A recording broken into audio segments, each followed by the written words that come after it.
我们拍手欢迎。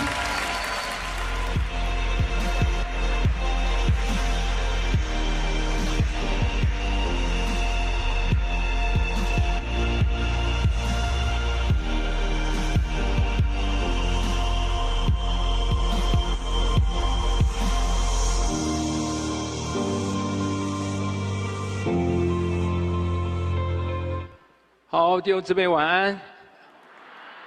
很高兴，我想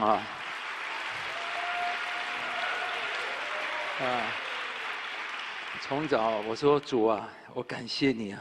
虽然我们这2天的聚会对我们同工累得不得了，可是我真的觉得我赚饱了，你知道吗？从早到晚的祷告，哇，光这个不知道去哪里买，这个啊。所以，周牧师，谢谢，我应该付钱给你这样的哈，我应该是付钱给你这样的哈，太感谢主了所以我感谢主啊！我昨天讲参与国度，你一定会被提升，一定会被提升。你个人提升，你的教会也一起提升。教会提升其实就是弟兄姊妹提升，你知道吗？是00堂，我一直告诉弟兄姊妹，你一定要把你的人生连结于上帝。知道吗？我再告诉他，不是神，不是约瑟需要做宰相，是谁需要有人做宰相啊？是上帝需要有人做宰相，知道吗？上帝需要有人，因为上帝有事要做，上帝所以需要找一个人当宰相，恰巧就找到约瑟了，知道吗？一样的，是00堂或者这项那种跟我无关。只是找到一个愿意的人，神恰巧就找到我，所以跟我无关的。因为上帝需要有一个器皿，上帝需要一个器皿，所以每位同工啊，你愿意把你自己当作神的器皿吗？当你给神用的时候，因为神要完成那个功，所以约瑟就必定当宰相。不是约瑟可以当宰相，约瑟怎么想也不敢想他要当宰相，是上帝要让他宰相，所以他就必会当宰相。所以我感谢主啊！我认知，我带领弟兄姊妹，上帝在这个地上找到要当宰相的人，在那个山头，在那个位置上面，神需要有人在那里做宰相。我想让我们一起带领弟兄姊妹进入上帝的命定跟旨意的里面。那么昨天我讲的是灵粮的产业恩膏与 DNA。我想我很快的我要讲，因为实在在我这27年的侍奉，从灵粮的产业、灵粮里面，我得到太多祝福。我盼望每一位同工，你能够体会，能够抓住，因为你在这个文化底下，你自然就孕育成为那个样子，知道吗？重点，我们当中很多的灵粮，你知道灵粮，你不是挂了一个招牌就变成灵粮堂。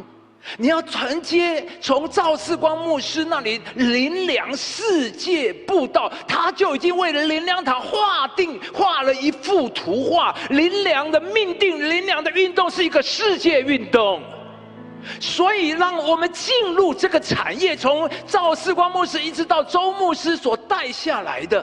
让我们承接的时候，我们就会进入这个命定的里面，就像亚伯拉罕的子孙，只要他进入亚伯拉罕的命定的里面，他自然就会超过万民之上，他自然就会万民就会流归这山，自然这岭就会高举过于万岭，你知道吗？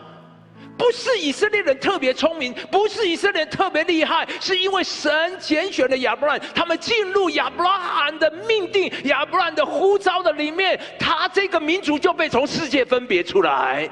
所以神对他说：“你若遵行我的旨意，遵守我下面的命令，我必使你超乎天下万民之上。”不是以色列人可以天下超乎万民之上，不是谁能够，弟兄姊妹，是神需要有人超乎天下万民之上，在这个地上做他荣耀的见证。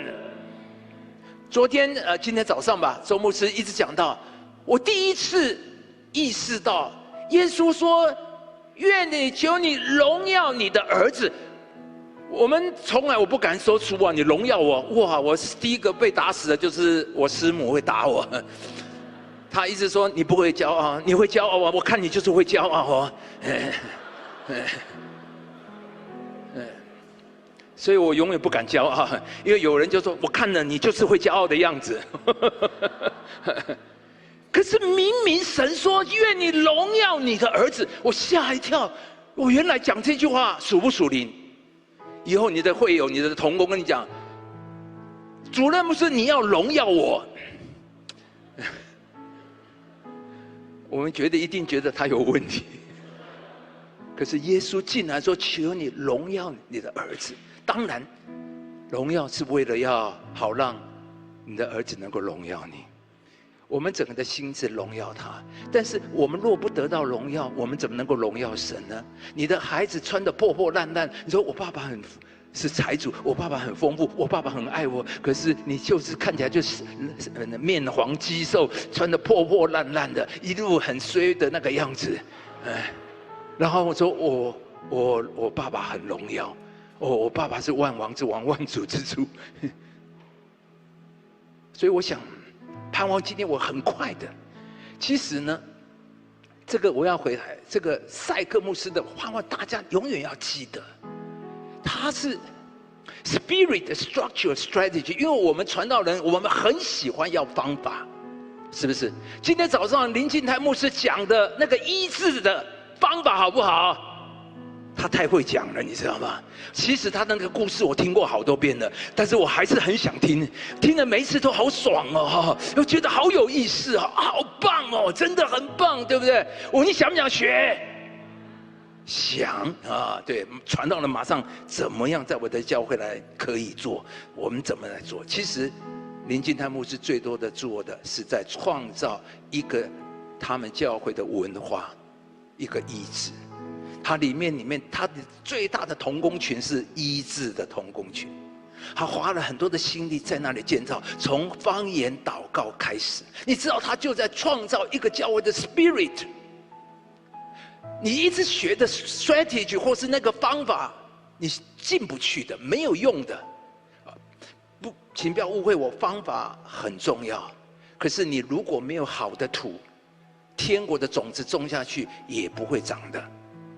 你的土是好的，你种什么就长什么，对吧？而且会怎么样？30倍、60倍、100倍。所以，我们传道人最重要的是要翻松你的土，要如何创造教会的氛围、文化气息等等这些。你的信念、你的价值观、你的氛围。刚才约尔灵粮堂他们的敬拜团就跟别人不太一样，对不对？你有没有觉得他们是不一样的？一开始来就5分钟，要先5分钟。约尔灵粮堂是我们灵粮堂的灵恩派给你们鼓掌一下，然后这个灵恩派呢，我说，我跟季中，我们今天会中间会祷告，你们敬拜团的。他说我们敬拜没关系，就站在那边。他们说我们就训练他们，就是站2个钟头的。哇，我好感动哦！原来这种文化是这个样子出来的哈。他们的牧师就是这样，所以他你看这个牧师陪着站2个钟头，等一下他从那现在开始站到这边，这不是我们每一个教会有。我觉得我对我的敬拜团太仁慈了一点，以后他们要站这边。他们就是建造这个，你知道，这就是一种文化。他们同工有没有很恨这个牧师？没有，他们很高兴，对不对？文化创造出来就是这个样子，你知道吗？为什么呢？弟兄姊妹这个埋怨那个埋怨，因为你的文化不对嘛。为什么呢？公司的员工埋怨这个，一直争取比较，那个公司多5块钱，那个公司多2块钱，他们的福利昨天讲说现在还有赎罪券我们教会怎么没有赎罪券对，为什么牧师今天回去，你上次骂我没有跟我道歉，但是没有给我赎罪券？如果你的同工都是这样，你怎么同工呢？对不对？怎么叫他多做一点？下班了，怎么可以小组万岁，家庭破碎？你知道这就是一种文化创造出来的文化。可是耶稣的门徒12个门徒全部除了全部殉道了，连犹大都殉道。要做耶稣的门徒，他的文化就是什么？就殉道，没有一个不甘心的。约翰最后死得很不甘心，因为他最后才殉道。他的文化就是这样啊，所以你的同伴同才重不重要？太重要了，你知道吗？太重要，你跟谁在一起，你就会变成那个样子。这个文化塑造就是在这那个样子。所以每一位同工，你非常重要的是创造教会的文化。但是我们灵粮有一个传承，有一个我们的产业，这是我告诉你的产业，所以你不是我们在灵粮里面，我们自然就是生在里面的。我们有这个 DNA， 我们可以有这个产业会最像。别人要来学，今天有外教会来的，我知道有外教会，你要偷学这个哦，然后去给周牧师按手一下，说我收你做义子，这样还可以，不你几点嘛了。我们灵粮家庭，你却不要，你却丢掉，你却搞不清楚你有什么产业，太可惜了。好了，我赶快，好了，两个，昨天讲到这边哈，信心、意向、积极可能。周牧师其实荣耀的教会就是一个积极，他就觉得教会是荣耀，虽然讲不清楚什么是荣耀。现在他要用40天来跟我们讲约翰福音17章哈，他已经都80岁，搞了一辈子才在讲约翰福音17章，想的可能我希望这一次我听得比较懂一点的这样的。但是周牧师就把整个灵粮堂带进一个荣耀的里面，所以教会里面不会勾心斗角，我们在那里竞争比赛，那些抢来抢去那些东西，慢慢的，这就是我们灵粮氛围。灵粮的氛围有一个，就是要创造胆大包天的目标。胆大包天，每一个人都不一样。让你整个牧师，你要跟神祷告，主啊，我一辈子到底要为什么而活？我的教会是什么呀？我就说，你怎么看你自己，你就会变成那样的人。你怎么看你的教会？你看你的事工，看你的人生。因为周牧师说，如果再给他生，我已经听过周牧师每次的好几个如果再给我12年的话，我今天早上听周牧师讲说，如果周哥，你是说再给你12年，你要怎么看见？约翰福音17章一成就这，对啊，你知道吗？周牧师一辈子都有个梦，都有一个继续，他一个梦想里面，他就会一直推动着他，让他越来越高，越来越高。所以你知道吗？我好感谢我在灵粮堂，我永远说周牧师，请你不要死啊！你知道吗？有人走在前面哦，你知道开车的人最怕怎么黑的时候哦，走山路哦，你最怕什么？前面没有车。在美国，在加拿大开车就知道，那个路好大好长哦，你这么开都不知道开到哪里去了哈，可能看到没有？因为它真的都而且没有路灯的。我们在台湾到处都有路灯，那美国好多高速那个州际没有路灯的。最重要，前面如果有车，好哦，只要跟着那辆车就好了，对不对？如果前面没车哈，你就自己要一直盯着。这里要弯了，这里要弯了，那里要弯了。我感谢主，我看着周牧师，我就知道我要往哪里去。你知道，我真的一生幸福无比。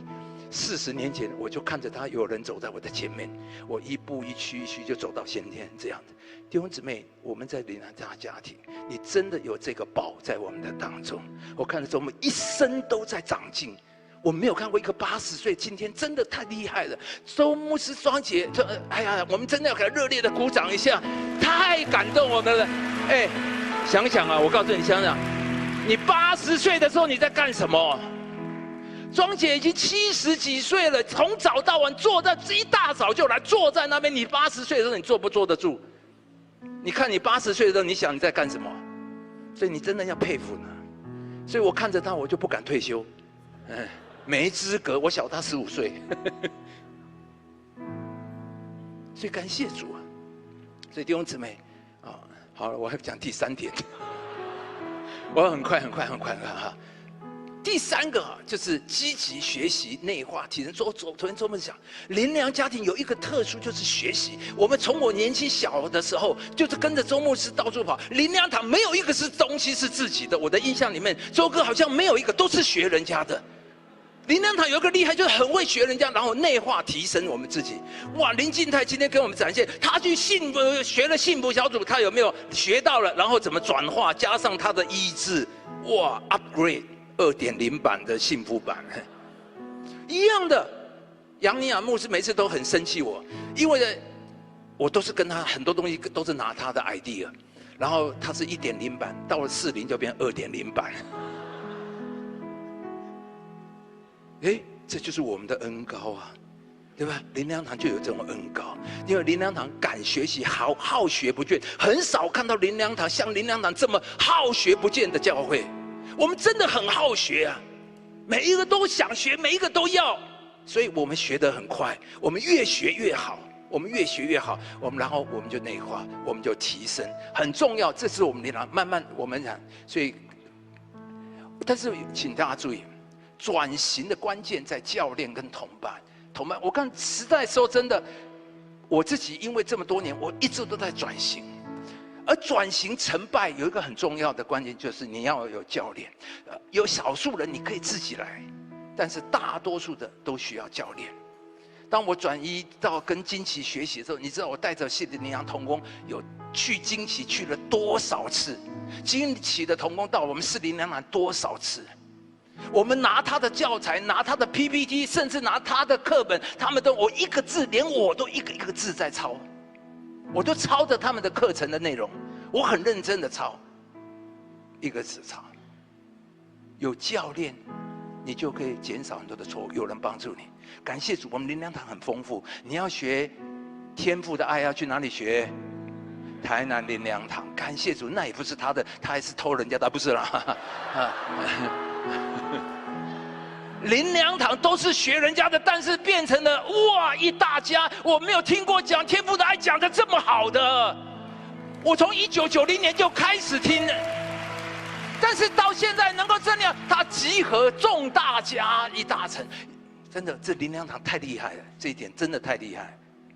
你要学医治释放，学那个那个一个40分钟祷告的，要去哪里学？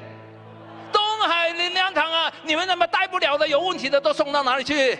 东海灵粮堂，阿们！感谢赞美主，阿们。他很好呢，他真的愿意做教练，我真的很佩服林敬泰牧师啊，他那个东西真的，我太感动了。我们灵粮堂有很多的教练，有很多教练，然后要有同伴，同伴呢就是一起走哈，很多的问题我们可以彼此观摩，彼此帮助，我们彼此谦虚，我们一起学幸福小组的时候，我们会问：你怎么样？你怎么样？你怎么样？所以很重要的，在灵粮家庭，你已经在这个家庭了，别人要来灵粮堂学东西，还要隔一层，你就在灵粮堂，你还不学，对不对？你要赶快学啊！现在我们分4大区，要有教练制度，你要赶快跪求。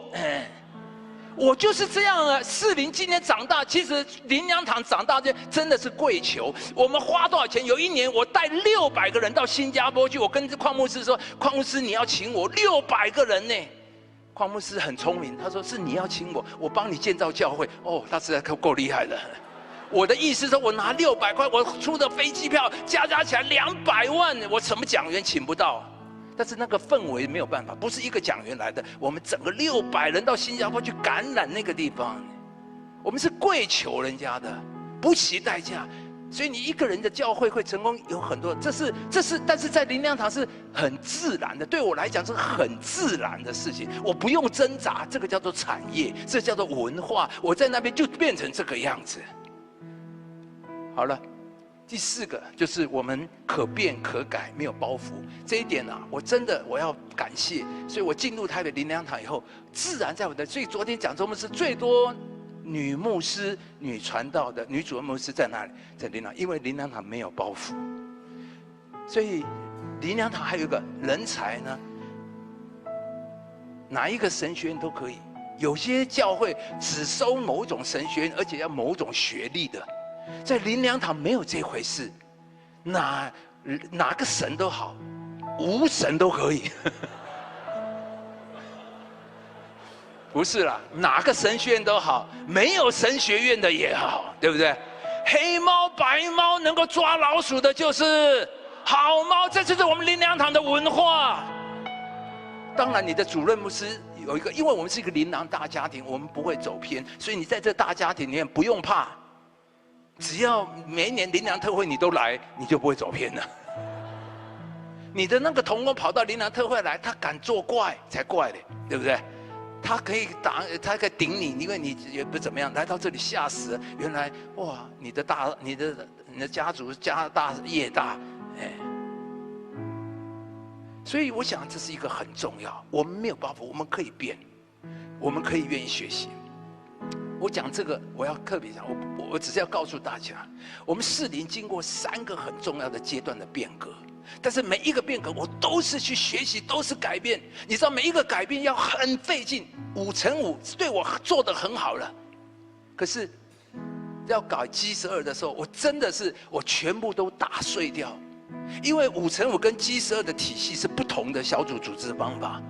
那个时候我们教会几乎要革命，我们本来5×5是男女混合的，G12因为要带门徒，所以我们必须要同性。哇，我们有一些夫妻组说我们好好的，你要不要把我们的夫妻分开啊？哇，反弹很大呢，反弹非常的大。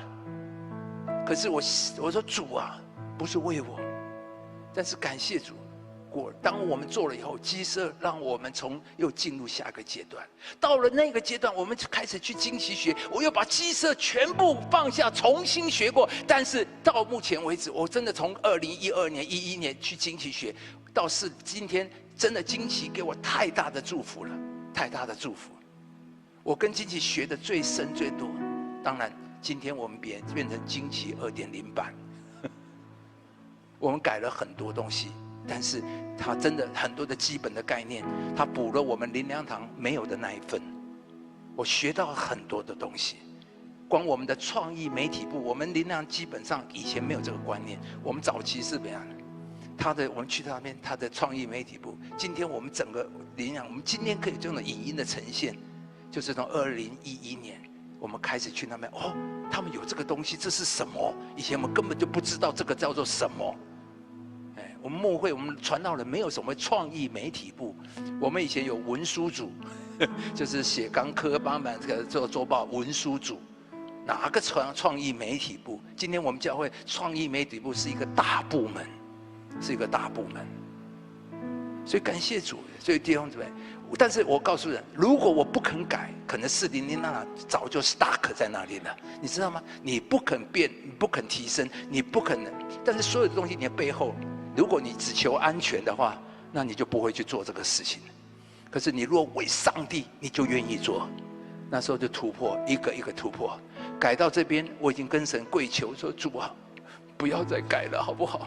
我已经老了，快要没气了，然后改一次会快要半条命，你知道吗？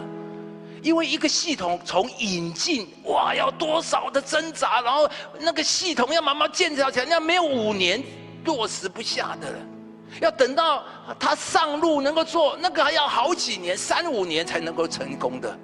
所以我跟神说：“主啊，求求你让我平安保平安吧，我快要没力气了。”这样的。好了，第5个就是团队侍奉和意思。我想简单的一句话讲，周牧师创造我们的就是一种自然，就是团队。我们当中自然没有一个人谈的，所以我们同工啊，请你听，有一句话说：我们要努力，不是建造伟大的事工，是建立伟大的团队。你有怎么样的团队，就能够建立怎么样的事工。今天400那不是这个壳子，这个盒子是不是说不重要？但是最重要是它里面的人。今天能够在这里运作，是有一群非常棒的团队，有一群非常棒的团队同工在这边，所以今天从昨天到现在，感谢赞美主，基本上是没出什么差错。我们进来才1个多月，一个这么大的堂，这么全部设备都是全新的，多难！到我们一进来才1个多月，到目前我们都还可以用到。我感谢主，就是一群的团队。好了，第6个就是殷勤努力，高度委身。我再次劝勉我们的同工啊，箴言说得好啊，懒惰人羡慕却无所得啊，殷勤人必得丰裕。所以你不要去羡慕别人为什么教会这样，你不要说我真的很配合约尔林他们才几百个人就敢建堂哦，然后也建完了，他们的才几年就哇要几亿呢。好像没欠钱的了，我说所以现在以后可以向他募款，他没欠钱的这样的。几年就几亿、几百个人而已呢，哇，这胆大包天，真的是。还几百个人敢去标一个案，先放1亿做那个叫做权利金呢？他们是一块地是租的，你要先砸1亿做权利金，真的胆大包天。但是这就是这个教会，你看这个约尔，真的我没有看过这么殷勤的。我去那边讲道，每一堂王继东都坐在第一排。我说你干嘛听一遍再一遍，又再一遍干嘛？你在下面我很刺呢。我真的讲的第3遍，你还坐在那边。可是他就是这样，这么殷勤，所以这个教会就会这样。约尔牧师说：“神赐福卓越，不赐福平庸。”你不要误会还是，其实他讲的是一个态度。卓越不是很厉害的意思，卓越是一个态度。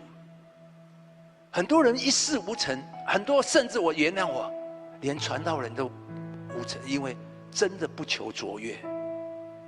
我们里面好像找到一个我们的位置卡在那边啊，安了啊，那真的这个很困难。周牧师，我刚才讲，庄姐，你看他殷不殷勤，到了80岁了还这样，所以我真的觉得跟着周牧师、庄姐，我真的一辈子就有榜样。所以呢，我看他周牧师到现在都在读书，一直读书，我现在都不想读书了，你知道吗？有时候觉得好累哦，对不对？现在手机这么方便，手机的东西蛮好看的，又不费力啊！一看就1个钟头嘞，对不对？大家有没有这个经验？看手机，看这些FB， 我没有 FB 啦，我有，但是我们有 Line， 光 Line 我已经就好好看了，就已经好多东西了，对不对？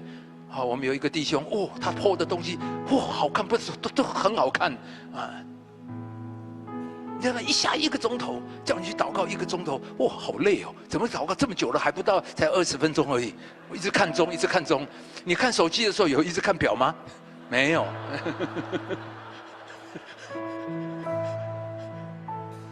今天周牧师能够这么的卓越，这么的优，这么的神，因为他真的殷勤，一辈子都在学习，一辈子殷勤。说真的，今天市里能这样，是我很多年真的很努力。很多时候我好多年我都是带6个便当的。什么带6个便当？是早中晚的便当。我一天都在教会里面。好多年我们是4点多5点就到教会，晚上我是9点10点才回家。当然因为我没有孩子，我已经10几年讲到周末都是差不多讲4堂崇拜。最近66岁以后讲第3堂就已经有点喘了，这样的。才发现以前真的好厉害。那天我还要讲下午1堂，我就觉得好累哦。我说奇怪，我怎么以前可以10几年都是这个样子？每一个周末嘞，大部分的周末我都是要讲4堂以上。我在讲勤能补拙，我不是很聪明的人，但是同工啊，勤能补拙。你只要愿意，神都会教你。只要你愿意，你的教练在灵粮家庭都愿意教你，只怕你不愿意，知道吗？只怕你不愿意，你付不出那个代价，你不愿意被 discipline， 你不愿意被要求，那就没办法。好了，最后我实在今天我为什么一定要讲这个？灵粮堂有一个神助的产业了。弟兄姊妹，真的，这是我体会在灵粮堂里面。我到40年，我真的觉得这个真的是产业。今天你没有拿回家，你真的太可惜了。自己是自家的财产，你却不带回去。神助，每一个传道人你都非常需要神助。没有神助的传道人，你一定是劳苦愁烦。神助，那其实神助里面应该是就是这么讲。应该是叫做恩典。那恩典我自己的定义，叫神怜悯你嘛，叫恩典。然后呢，这叫恩宠，神喜欢你。那所以你要做什么？做神喜悦的人。大卫神喜悦他，说合我心意的。所以圣经说什么？大卫就神与他同在，他就日渐强盛，好吗？神喜悦你，你就会日渐强盛，因为神喜悦你，所以我们要做神喜悦的人，你就会有恩宠。那第三个恩膏，恩膏基本是一个能力。我们说恩膏来，不是让你觉得很爽，恩膏是一种能力啊。那不是要做事用的，神使用你，所以你要去做神要你做的事。恩膏是在神在你做你要做的事的时候，神赐给你，所以你要去做，不是做你的事，要做神要做的事。这是我自己的定义，但是这三个定义给我很大的帮助。所以你要不要神助，就是要恩典、恩宠、恩膏，基本上就是这样。我们就需要神的恩典，有神的恩典，有神的恩宠，有神的恩膏，你哪里去不了的呢？有什么你不能做的呢？那现在问你一个问题 ：Why？ 为什么有神助 ？How？ 如何有神助？这是我自己是揣摩。我说神啊，为什么在周牧师上，我真的觉得周牧师一生有恩宠，一生有恩典，甚至他真的最爽的，不是啊？真的做到这样，今天服服太太的，对不对？哇，真的到处被尊荣啊！说真的，他没说不出来，他就有一种权柄，对不对？他就是一种高某，就是在那边，他说什么，我们大家都不敢说 no 呢。虽然我心里很不太同意，但是他就有一种高某，就有一种恩典在周牧师，他做什么成什么，这真的没有得讲的。那我也回忆过我这次20年，到底为什么神恩待我？我为什么有这么多的神迹？为什么在我身上有这么多的美好的事情？我今天要跟你分享的，这是我觉得一个人的最重要的一个核心，就是以神国为念，以神国为念。同样，当传道人不是每一个人呢。保罗说什么？我不以性命为念，也不看为宝贵。同工啊，这句话你过得了吗？我真的很说我们大家都会惜命，什么最宝贵就是命，哇，什么都可以丢，命不可以的。但是保罗竟然说什么？我不以性命为念，弟兄姊妹，这个叫做他根本不是我，活着不是我了。保罗活生的做什么都是想的是神。同工啊，你想的都是神吗？还是我以前我真的原谅我在台北那样长大，真的以前我们有卡位的，你知道吗？同工团队里面就赶快卡位呢，连传道人都要卡位。我们到哪里？以前灵粮堂，我们开始分堂出去的时候，要赶快卡位。如果你卡到的位置不好，你就知道人家去了，你就不能去了。我们同工里面真的，我觉得当传道这个讨个派去，我们还在那边，你想的。他说保罗说：“我不以性命为念，只要什么行完我的路程。”我能够成就主托付我的职事，证明神恩惠的福音。保罗想的都不是他的前途，他的那些。说真的，我看到曾哥啊、国珍等一下分享，他真的一辈子是以神国为念的人，所以我真的觉得你真的你看到他身上自有神的恩膏，自有神助，所以你看到他在 Good TV 能够建台，真的那个在金融风暴要募款几亿，真的很神奇，非常神奇。一个以神国为念的人，你自然就有神奇，就有超然的供应在你的身上。尼希米如果想自己的命运的话，根本就不要回去建耶路撒冷，对他的前途有帮助吗？对他的家庭有帮助吗？都没有，真的只有自找麻烦。传道人啊，你要为神自找麻烦。所以呢，我每一次转型，我都是自找麻烦。我好好的在那边，我已经够了，已经这样就可以了。但是每一次都是为了神，跪下去，再一次把自己献给神。那么我转机12的时候，我很清楚，我知道那个要付好大的代价。我跪下去说：“神啊，我再一次把自己当作活祭献给你。我想的不是我的舒服，我的牧会，我的教化的，我是想的神。神啊，如果哪一个对传福音、对见到有帮助，我都愿意做。即使我要付上极大。所以你知道，尼希米很简单，就会有神生的。我们都要求神生的时候，神生的时候在哪里？你求神的国，以神的国为念。那我再讲夏凯纳，今天你们在这里，因为你们亲眼看见，我在讲跟我无关，但是我要告诉你为什么会有这个。其实27年前我来的时候到士林，我基本上有一个最大原因，我很痛苦，因为我在台北林良堂，我看到那个教会的荣景，来到士林我真的很痛苦，我觉得很痛心，士林的真的很冷淡很弱，就是教会是很低迷的。27年前士林真的是教会都很，我说呢，有时挂着招牌哈，不是以前都有在公寓上面就挂一个招牌出来，那不是有霓虹灯嘛，打出来，你知道吗？那个十字架灯哦，都已经脱漆了，对吧？就已经褪色了，然后那个灯泡在那边哈，还一闪一闪亮晶晶，就快要花起啊那样的，你就看见那个教会好。我说主啊，求你怜悯。我说士林的人不认识你，不尊敬你，不知道你的名，求你建造一个荣耀的教会，就建造一个地标的教会，让人看见你。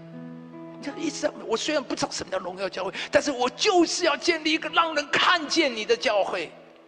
所以接下来我无论搬到哪里去，我这以前是在一个纺织厂，所以我到哪里都有一个很大的，就是耶稣爱你。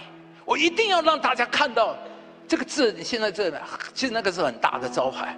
后来我们搬到承德路，挂了一个十字架，当年可能是全台湾最大的十字架，在远远的这个捷运就看得见，大概有3层楼那么大的一个十字架。后来我们就搬到这个基河路，所以我也在那边，这个在夜市士林夜市的对面就有一个耶稣爱你，好大的耶稣爱你，红色的很大的耶稣爱你。而且前几年最有意思的就是那时候很多陆客来大陆的客来每一天，特别是有几十辆游览车，不管本地外客。但是因为夜市他们怕那个旅客找不到集合点，你知道他们说什么？我们等一下在耶稣爱你下面集合。哇！我听到说好爽哦！他们替我宣告，我们华人要在耶稣爱你下面集合。阿们。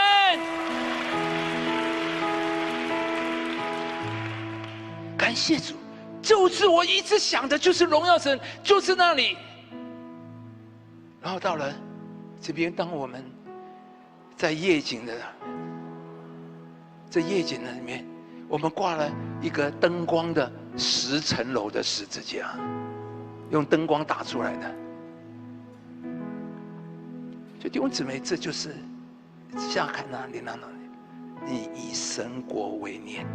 我想的都是怎么样让神，而不在于我。说真的，我已经够饱了，我不需要再多一点什么了。我说神啊，我已经真的太多了，不是我，而是为了你。所以我说主啊，好了，不能再讲了。所以你要先求神的国、神的义，这些都要加给你们，好吗？最后一个了，灵粮就是耶路撒冷的教会转为安提阿的教会。灵粮大家庭，我再次讲，你一定要掌握住，我们是灵粮世界布道会，我们的根源是这样，我们的教会一定要建立在福音性宣教。从周牧生身上一来就是宣教。我们里面，我知道他当年讲的，但是从那时候转变成内向性，转为外向性，整个灵粮堂大转变，才有今天整个叫做灵粮大家庭。而我自己到士林，我也不知道为什么，自然传承了这个产业，就是要宣教。所以我讲过士林的意象叫做万人教会，千间本堂。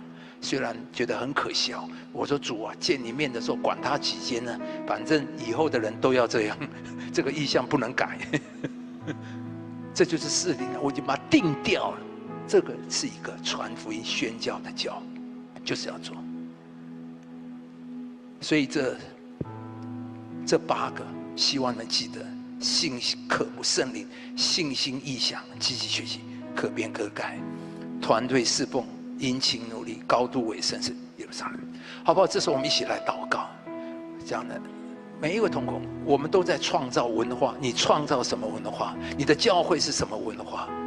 其实你就说我不是主任牧师，你是区长、小组长，你也在创造你小组的文化。你的小组是什么个样子？是你创造。每一位家长，你的家庭的文化是你创造的。你的家庭的文化是什么文化？特别我们在教会，我们当然是灵粮文化。跟神说：主啊，帮助我，让我回去，我怎么样建造我们教会的文化？怎么样让我们教会是一个好土，让你种什么种什么长什么，能够生什么？同声开口，我们一起来祷告，哈利路亚！哦，大声的祷告，大声的祷告，大声的祷告，跟神要主啊，求你怜悯我们当中。如果有人你在过去一个不对的文化的里面，有一些你们挫败的里面，会不会上帝今天提醒你，你缺了什么？灵粮家庭这么的丰富，这些都是你的产业。你要说主啊，每一个都是我的，每一个都是我的，每一个都是我的。上帝，求你坐在我们的里面，用信心来领受。我是家庭的儿子，每一个都是我的，每一个都是我的产业。主啊，我要在这里面，求你自己来成就。谢谢我们的继续在1分钟的祷告，谢谢我们的主，你自己来做工。哈利路亚，耶稣啊，主啊，做工在我们的当中，一切都在耶稣基督的里面。我们向你来祷告，我们恳求你的恩典，恩待在我们的当中，突破在我们的里面。我们需要你的恩典，谢谢你透过赵世光牧师、周牧师一路来带给我们累积的极大的丰盛，让我们今天继续传承这样的产业，继续发展在这个产业里面。我们要在这个产业的里面，我们要扩张帐幕之地，我们要向左向右开展。谢谢我们的主，奉靠耶稣的名，阿们。好了，下面才要讲今天的。阿们！我只剩下20分钟，等一下我们曾哥会有很重要的。我讲这段是为曾哥的那一段铺陈的好了，我要讲40年前我进台北灵粮堂全职的第一天，就是参加早上7点的晨祷。那时候在和平东路旧堂的地下室，没有几个人，但是每一个都是祷告高手，包括周牧师、庄姐、陈荣金牧师、梅妈妈。而晨祷的方式很简单，没有什么，就打开圣经，念当天的经文，念一遍，就开始一节一节的导读。我跟嘉苑2个菜鸟吓死了只念一遍，应该让我们有一点默想嘛，对不对？没有，什么都没有，等念完一遍就开始祷告。这就是我传道的第一天，从祷告开始，从此奠定了我一生跟着周牧师祷告传道的生涯。周牧师不是典型的祷告人，他是一生自己祷告，带同工祷告，逼同工祷告，推动教会祷告，而至今在推动全国祷告。刚刚过去的周6，我们在这里有一个这个全国的国家祷告的研述会，你知道吗？在周牧师心里面，让他个人祷告，我们的教会祷告，众教会祷告，他希望有一天让我们的国家都来祷告。当然我们都知道祷告是从我们个人开始，所以今天我下面一点时间，弟兄姊妹，你是一个祷告的人，祷告的传道人吗？但以理有很多宝贵的特质，可是贯穿在全人的主轴就是他的祷告。我在讲，在但以理的里面充满了但以理书，充满了但以理的祷告跟他跟神的对话。所以我说，贯穿他全人的主轴就是一个祷告。弟兄姊妹，那贯穿你全人的特质是什么呢？那但以理的祷告里面，我自己第一个特点就是他相信祷告。你说谁不相信祷告？好了，这里但以理说，他回到居所就找他的朋友哈拿尼，然后他们祷告天上的神怜悯，求神怜悯。然后呢，这奥秘的事就在夜间但以理显明。好了，今天我讲，这是但以理和他的同伴一起祷告。从信耶稣以后，我们都听祷告，我们也知道祷告，我们也说祷告很重要。可是我们都知道，为什么大多数的人还是不祷告呢？我想了一个原因，就是我们不真相信祷告。有一个小镇很久没有下雨，所以当地遭受农务作物遭受很大的损失惨重，所以牧师就召集大家在教堂里面要举行一个祈求降雨的祷告会。人群中有一个小女孩，个子很小，几乎没有人看得到她，她也来参加这个祷告会。就在这个时候，牧师注意到那个小女孩所带来的东西，他就很激动的在台上说：“这位小妹妹让我很感动。”接着这个牧师说：“今天我们来祷告，是求上帝降雨，可是整个会堂只有她一个人带雨伞来。”大家仔细一看，她的座位挂了一把红色的小雨伞。这时候大家一片沉静，大家都来祷告，只有这个小女孩相信祷告。我觉得我们传道人，其实我们会不会像他们？我们都祷告，但其实我们并不真相信祷告。难怪我们不会花时间去祷告，因为你不会花时间去做你觉得没有用、没有果效的事。真相信祷告的人就会去祷告。耶稣相信祷告，所以耶稣清晨祷告，到旷野祷告。马丁路德相信祷告，所以他再忙一天3小时祷告。赵雍基相信祷告，每一天3小时祷告。他说每一个基督徒啊，每一天祷告起码超过1个小时。周牧师相信祷告，说一辈子他在推动祷告。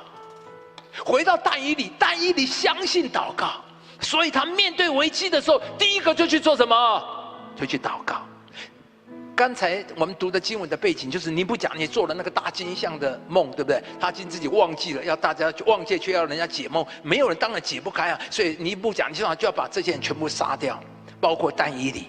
而在这个危急的时候，但以理站出来，说：“请王给我们一点时间，去祷告，求问神，就可以将这个梦解答，告诉王。”在这里，但以理这一份的勇气跟沉静，来自于他美好的灵性，来自于他对上帝的认识，来自于他对祷告的经历。他相信祷告，寻求神能够解决这个问题。面对这个大危机，他第一个做的事就是去找他的3个同伴，然后但以理就告诉他们说：“我们要来求天上的神。”要他们一起祈求天上的。但以理第一件做的事，面对危机，他就是和他的同伴一同祷告，这叫做 RPG。在这个生死系于一法的危机里，他交托给神，而这种交托的祷告使他安然面对一切的惊吓。我再一次的强调，但以理是跟他3个朋友一起祷告。弟兄姊妹、同工们，你学到了吗？这就叫做 RPG。他相信祷告，他相信祷告有能力，他相信祷告能够解决危机，他相信祷告上帝会赐下答案，他相信祷告能够解决问题，他相信祷告能够改变环境。但以理相信祷告，果然祷告后，神把梦告诉了但以理，化解了危机。而祷告不但化解危机，而这个危机更成了但以理高升的机会。在这里说到，于是王就高抬但以理，高抬他，立他为总理。弟兄姊妹，我们基督徒人生不是没有困难危机的人生，但是基督徒有祷告可以面对危机，基督徒有祷告就可以把危机转成机会。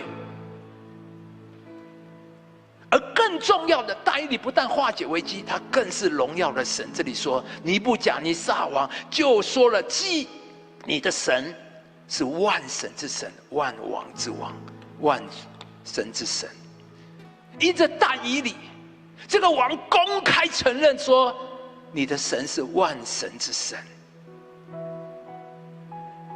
但以理，他祷告，但以理相信祷告。那弟兄姊妹，你相信祷告？你祷告？这是第一个，但以理相信。第二个，我们很熟悉的，就是但以理持守祷告。因为我觉得这2个是分不开的。因为祷告不是一个活动，祷告不是一个行动，祷告是一种生活方式。我们要是祷告的生活方式。这里讲到，反正一个祷告有神的灵在他里头的人，是神高举的人。所以我们这里看到大利乌王将但以理提升到全国最高的职位，3总长之一。很显然，但以理一定非常的忙碌。一个这种职位的哪有不忙的？然而听好了，没有一件事能够占据但以理祷告的时间。祷告是他生活最主要的部分，超过其他一切的工作跟活动。但以理从来不会因为忙碌而不祷告。对于但以理来讲，祷告不是他的一个宗教的负担重担，而是他力量的泉源，是在他工作上的领导上，所以如此卓越的原因。所以但以理一天3次从一切的工作活动里面退出去祷告，这就是他成功人生的秘诀。在祷告中，神回应他，给他解梦；在祷告中，上帝保护他，封住狮子的口。但以理就是在祷告的时候得到他的启示，得到指示、讯息跟预言。所以弟兄姊妹，撒旦来攻击信徒，攻击我们一个最厉害的方法，就是让你忙碌到找不到时间，或是让你冷淡到不祷告。请听好了，我们当中有没有人同工？或许你真的已经忙碌到不祷告了，或是更严重到你已经冷淡到不祷告了。我自己传道了这么多年，我知道我们牧师传道人会冷淡到不祷告了，或是乱祷，虚应故事的祷。很多人我们会落到一个时代，就是我们工作太忙了，没有时间祷告。连家庭主妇说：“我好忙哦，太多家事了，没时间祷告。”一位哲学家说：“忙碌使人变得心绪不能，人越是忙碌，爱真理的心就变得越冷淡漠。渐渐的，他的祷告越来越少，对神的感知也越来越淡，等等这些。撒旦第一个要对付你的，就是让你不祷告。所以但以理的敌人找出了一个结论：要扳倒但以理，就必须在他的信仰上面。我们都知道这个故事。那现在说就是要找到但以理，于是他们做了一个诡计，要王下禁令，30天内不可以祷告，如果违反就要丢到狮子坑。可是我们看但以理的回应，听起来但以理的回应，你知道吗？难怪神这么喜欢他，难怪神这么喜欢他。弟兄姊妹、同工们，不要再说神为什么特别祝福他，不祝福我。但以理听，但以理怎么回应？我们都很熟，知道这个禁令，仍然1日3次双膝跪在神面前祷告，感谢与舒畅一样。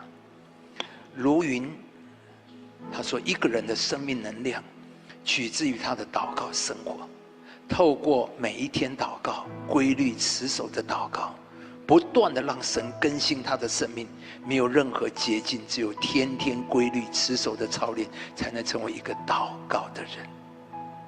所以我们看到但以理不但祷告，而是1日3次祷告，而且说是与素常一样。意思说但以理的祷告不是偶发性的，而是经常性。祷告是但以理的生活，1日3次，跟吃饭一样。所以同工们，这是我们祷告的目标，祷告到跟吃饭一样。这是但以理成功的秘诀。无论如何，他都持守他的祷告生活，他绝不容许环境、外力，甚至王的命令30天不准，就有人祷告就要丢到狮子坑。纵然这么可怕的命令，但以理仍然坚持1日3次祷告，双膝跪在他的神面前，与树长一样。而同工们，但以理这样紧紧的抓住神，神怎么能不紧紧的抓住他？但以理这样的依靠尊荣神，神怎么不尊荣高举但以理呢？所以弟兄姊妹，这会不会我们常常失败的原因？但以理是连王的命令都不能中断、改变、打扰他的祷告生活，而我们是不是会太容易，几乎任何事都可以影响、打断、中断我们的祷告生活？盼望今天让我们一起来跟神说，我们让建立这样一个祷告。所以第一个，但以理说他相信祷告。弟兄姊妹，相信祷告不是嘴巴说，也不是头脑同意。什么叫相信祷告？就是要怎么样？就是要去祷告。不祷告就是说意思就是你不相信祷告，少祷告就是你不太相信祷告的意思。所谓相信祷告就祷告。所以我们今天彼此勉励，今天我说我相信祷告，所以我自己要祷告。所以从有这个新堂开始用了，我差不多每天早上我会在这祷告1个小时，尽量我每天在这。如果可能下午我会在这个堂再祷告1个小时。我带领我的同工团队祷告。我们同工有一个生活记录表，每一个礼拜都要交一次。里面其中有一项就是第一个要记录你每一周读多少圣经的章数，我们的标准就是28章。然后有一段时间我们还记录你的祷告的时数。有人说我们是同工，我们每一个同工都是要写这个。你说我们同工做到牧师的还要教这个东西，你当小孩子吗？这是我的认知啊，听好了。祷告读经啊，你努力才会向上啊，自然呢就会怎么？就会向下，就是这样。你说哎呀，我们自己来，大家自己回去祷告，哎呀，连我们自己都不下去。祷告读经灵修，你的同工包括你自己，只有努力才会向上，自然就会向下。你的所有的同工，年轻同工特别。现在的年轻人很精彩，可是就是不如灵性灵修功夫比较差。这是我的认知啊，我的想法是不灵修不祷告是一个传道人最大的破洞，迟早会出问题。灵不对，灵无力，灵苍白，其他都不对。所以我第一个就是抓紧同工的灵，其他都好说。我祷告，我带团队祷告，我们整个教会祷告。从去年7月到今年7月，我算了一下，我自己都很惊讶。从去年7月到现在，我们教会一共4次40天，从去年7月到今年7月，4次40天禁食祷告，4次21天禁食祷告。我不是说我们所有人参加，这40天有的时候是我们教会自己发动，为了圣灵的欢迎迎接圣灵，我们有40天祷告。我们为新堂自洁祷告40天，啊，这很多是我们配合整个台湾教会的40天的祷告。我们很认真的做，每一天我们一定有祷告文在我们的官网上面，透过小组全部发到全面，我们每一天的。所以过去1年我们等于有244天都在祷告。4年过去几乎整年，我们再加上 RPG 和这个247，我们几乎4年这样，我们在祷告中建堂，我们在祷告中完成建堂迁堂。为什么？因为我们这样祷告，我们相信祷告。而过去几年这些祷告，特别是247祷告、RPG 祷告，带来4灵非常重大的祝福的祷告。过去几年4灵这种持守的祷告，过去5年呢，我们做247祷告，到今年我问了同工算，我们还是有2300个人在247祷，不是人次，是人。所以我们每一个时段几乎可以，我们可以绕3圈。我们这个按照247我不讲的，我们每一个时段平均起来有3个人在守望一个时段。RPG 从3年来，我们已经超过200，这是我们有按在登记的，个人的或家庭的那些，我们根本没得算。3年的量，这些大量的祷告，我要最后讲，带给我们许多的超自然的供应。超自然，第一个就是在财务上面，我们新堂完成这么庞大的经费，我要感谢主，我们现在没有欠1块钱，没有欠1块钱。同工听好了，我不是说不能贷款，我们曾经买土地的时候贷款了将近10亿，我只是说，神这段时间打开天上的窗户，超然的供应，这是第一个。第二个，神超然的开路。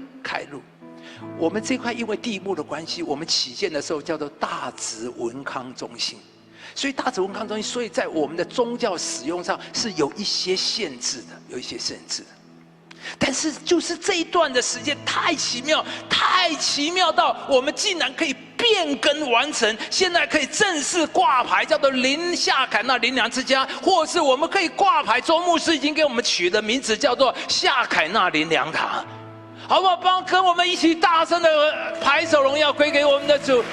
你知道吗？这件事情这是太神奇，是我想都不敢想的。真的，你需要牧会，需要神助，需要上帝超然的供应，需要神的恩宠恩膏，上帝的恩典。我们真的好像做梦的人一样。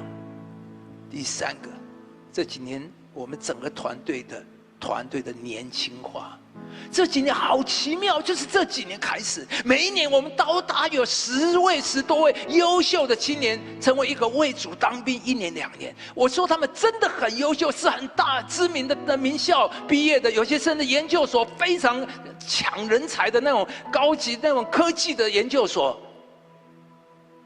他们进到了为主当兵，而他们成为我们全职人才最宝贵、最大的摇篮。从其中每一年，我们都有好多位全职进入我们的教会。现在我们近100位的全职同工里面，一半都在40岁以下，一半在40。我做梦都想到，在我们持守祷告里面，好像一个人才的门就打开了，一个年轻化的趋势就启动了。所以你知道，光今天就是这个神奇啊！你知道，光我们今天能够在这聚会，你知道我们这个数位的这个影音，光我们在后面的控台，你知道吗？差不多就要有将近7、8个人，一个控台要7、8个人，而这些东西都不是我们这种 LKK 可以做的。而这些年轻人并不是专业，请听好了，我告诉年轻人，神真的给他很大的潜力。如果他的灵性好，态度好，神就会给他很超然的学习能力。我们每一个没有一个，就是这几个月开始学的东西，竟然到现在，你们有没有感觉出错？没有，我们竟然可以做到控的嘛？他们都是这几个月才学的。而且我告诉你，他们不是专业，也不是全时间做这个，他们很多我们都是牧养，在我们市里没有人只做一样的工作，他们都是带学生、带团契，还有带到学校的这些。然后再兼做这些工作，都是年轻人，这是神给我们极大的恩典。所以弟兄姊妹，好不好？这时候让我们站起来，让我们来祷告，跟神说：主啊，你相信祷告？有什么阻碍你的祷告？是忙碌，还是冷淡到不祷告了？还是你根本就不相信祷告呢？跟神迫切，让我们大声的迫切，我们跟神说：主啊，求你来在我的生命里面来做事，在祷告里面赐在我的里面，让我的生命贯穿在我里面的就是祷告。同声开口，我们一起来祷告。哦，主耶稣啊，我们来一个恳求在主耶稣面前，我们一起来呼喊你，我们一起来呼喊你，我们一起来呼喊你。主耶稣，你带人在我们的当中，你工作在我们的身上，你工作在我们的身上。主啊，把一个祷告的灵浇灌下来，充满在我们的里面。愿我们的上帝，你施恩的手在我们的当中。主啊，改变我们，让我们从我们里面开始成为一个祷告的人，让我们能够建立我们祷告的生活，一个持守规律的祷告的生活。主啊，建造的里面赦免我们，跟神求赦免我们过去的不祷告，赦免我们根本不相信祷告，所以我们不祷告，我们也不在教会祷告，我们不建立祷告，我们不相信弟兄姊妹会祷告。求主恩待我们，主啊，求神你来工作在我们的当中，谢谢你，我们相信你，你会来工作在我们的里面，好不好？弟兄姊妹，跟神祷告，让我们建立一个祷告的团队，让我们建立一个祷告的教会。我们同声开口一起来祷告。哦，主耶稣啊，我们来祷告，对不对？哈利路亚，库达拉拉拉拉拉。哦，主耶稣啊，凡人燃烧在我们的里面，你来做工在我们的当中，耶稣。我们祷告你，呼求你的名，呼求你在我们的当中来做，在我们的当中来做，引导我们，引导我们，引导我们，建立祷告的团队，建立祷告的团队。主啊，让我们建立祷告的教会，在我们的里面来做，让我们建立祷告的家庭，让我们的家是一个祷告的家。哦，耶稣，耶稣，耶稣，耶稣，耶稣，你来带领在我们的里面，我们同心的祷告，仰望你，奉耶稣的名祷告。